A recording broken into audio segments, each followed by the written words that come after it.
I came here not to please anyone. I'm here to speak the truth, whether you like it or not. It's your own baby to feed, Malta Bella. I'm not in the business of going around to please people. I only tell the truth.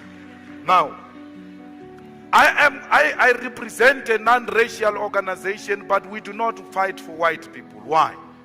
Why should we fight for them? What do you want? What do they want? When you say you are fighting for all in South Africa, black and white, what do white people want? Except to want to remain in a position of privilege. That's what they want. They want to remain in a position of privilege, and we are rejecting that. There is no white person who's going to remain in a position of privilege. We must all be equal. And in bringing the equality, we have to take deliberate decisions to empower the less privileged to be at the same level with those who are privileged. And that's what the EFF manifesto speaks about. Why should we build bicycle lanes? For what? White people demand bicycle lanes even when there is no cycling culture in South Africa, because they just want something to be done in their areas. Why? Because we are the ones who are paying the high taxes and rates. So something must be done here. You just want this to happen in your areas because you are paying, but there is a huge constituency of people without water and electricity. You must be ashamed that you want bicycle lanes. There are people without flushing toilets. That's what you are so. Principal came here to tell you before me. And he speak everything nice. We are here to crush white dominance. We are here to create an equal society. And crushing of white dominance does not mean hatred of white people. It means the deliberate effort to liberate the black African majority, which is oppressed, and that is not division. Division is when you protect white privilege to the exclusion of black majority. And no one, not Musi, not Zweli, represent that agenda. None of them is committed to stand before you and tell you that we want to bring to black people to the same level with you. We are in a show to watch a music festival, and we are sitting at the back there. I'm with a fellow who is short, and this fellow can't see the artist who's performing there. And then when they bring a chair for this fellow to be at the same level with me to see the artist who's performing there, I complain. No, we're being treated differently. Why is this one having a chair and I do not have a chair? We are equal. Hey, we are not equal. He can see, you can see. You have to see, all of you. It is unfair. It is actually undermining the agenda to fight for equality. We need to empower the poor masses of our people, and the rich and the privileged ones should be at the forefront of subsidizing the poor, working with government. What is the agenda here? You want water, they want water. You can afford to pay for water, they cannot afford to pay water. And we're saying let them get water for free.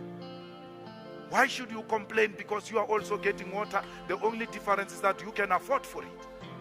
Let us give our people water. Our people live in houses in the urban areas with taps which can't produce water because the municipalities have closed. There is no difference between Pick n Pay and the municipality. When you go to Pick n Pay, you pay to get water. When you go to a municipality, you pay to get water. Municipalities must not be run like business entities. They must know their first mandate is to deliver services to our people. They must not think their first mandate is to collect money from the people. Give the people water and make those who can afford to pay, pay. And then create methods to raise money. Politicians must start thinking and stop sitting on their brains. How do we generate money without exploiting the poor? How do we create money? We need to have municipalities which are engaged in creativity so that they raise money to subsidize the poor. The poor are actually more poorer today. Why do we have a situation where people don't have flushing toilets? These houses that Zuelim Kize is talking about, they've given people RDP houses. After 1994, you give people RDP houses without a flushing toilet. And then you want to say you are bringing dignity of people back without a flushing toilet. There's no dignity without a flushing toilet. You can't claim to have dignity without a flushing toilet. There is no dignity which has been restored through giving people houses which are not in good condition first, but secondly, those houses do not have flushing toilets. If you go even in the most rural areas, you find a farm. In that farm, there is a farmhouse of a white man. That white man is not helping himself in a pit toilet. He's got a flushing toilet. Next to that farm, there is a village. That village, the whole village, they use pit toilets. Why is the ANC not going into the white man's farm to see how the white man is flushing? And take the same method of the white man and give to black communities next to that farm. I'm just saying, because they are lazy thinkers. Maybe if they go to a white man's farm, they will see it practically and start doing it. They can't think of how do we give our people flushing toilets. I had a farm myself which was taken away from me by the ANC and given to a white man again. Now, next to that farm, there was a village without flushing toilets, but that farm had a flushing toilet. There was electricity. That's the most painful thing. Electricity in all these farms. And as you follow the poles which are providing electricity in the white farms, they pass the village without electricity. Where is the explanation for that? You give the farmers electricity, you don't give our people electricity. Yet the poles are passing there. And I support this thing of illegal connection of electricity, because those people are actually demonstrating to government practically that you are fools. This thing is doable. We've just done it ourselves.